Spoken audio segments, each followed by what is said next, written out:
আপনি আল্লাহ আপনাকে ভালোবাসে না বাসেন না, এটা বুঝার উপায় আপনার ধন সম্পদ নয়, এটা বুঝার উপায় আপনার ক্ষমতা নয়, এটা বুঝার উপায় আপনার পাওয়ার নয়, এটা বুঝার উপায় আপনার সম্মান নয়, এটা বুঝার উপায় আপনার মর্যাদা নয়। ইন্নাল্লাহা ইউতিদ দুনিয়া লিমান ইউহিব ওয়া মান লা ইউহিব। আল্লাহ যাকে ভালোবাসেন তাকেও দুনিয়া দেন, যাকে ভালোবাসেন না তাকেও দুনিয়া দেন। আল্লাহ যাকে ভালোবাসেন তাকেও সম্মান দেন, যাকে ভালোবাসেন না তাকেও সম্মান দেন। আল্লাহ যাকে ভালোবাসেন তাকেও ক্ষমতা দেন, আল্লাহ যাকে ভালোবাসেন না তাকেও ক্ষমতা দেন।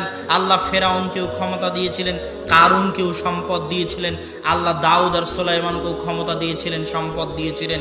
তাহলে আল্লাহর ভালোবাসা কি দিয়ে বুঝবেন? আল্লাহ সুবহানাহু তাআলা তাকে ভালোবাসেন যাকে তার আনুগত্য করার সুযোগ দেন। আজকে ফজরের সালাত জামাতে আদায় করার আপনার সুযোগ হয়েছে কিনা আপনি নিজে জিজ্ঞেস করে দেখেন। যদি আপনার ফজরের সালাত জামাতে আদায় করার সুযোগ হয় তাহলে আপনার উপর আল্লাহর দয়া আছে। আর যদি সুযোগ না হয়ে থাকে তাহলে এটাই আপনার জন্য আল্লাহর পক্ষ থেকে সবচেয়ে বড় শাস্তি।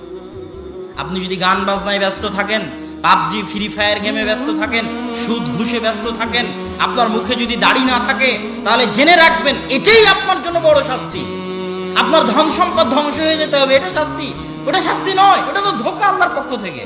আপনি জেলে যাবেন, এটা শাস্তি? ওটা তো শাস্তি নয়। আপনার জন্য এটাই সবচেয়ে বড় শাস্তি যে আল্লাহ তার রহমত থেকে, তার করুণা থেকে, তার দরবার থেকে, তার দয়া থেকে, তার বরকত থেকে আপনাকে বঞ্চিত রেখেছেন, বিতাড়িত রেখেছেন, আল্লাহর অবাধ্য করে রেখেছেন, আল্লাহর আনুগত্য থেকে দূরে রেখেছেন। এটাই সবচেয়ে বড় শাস্তি।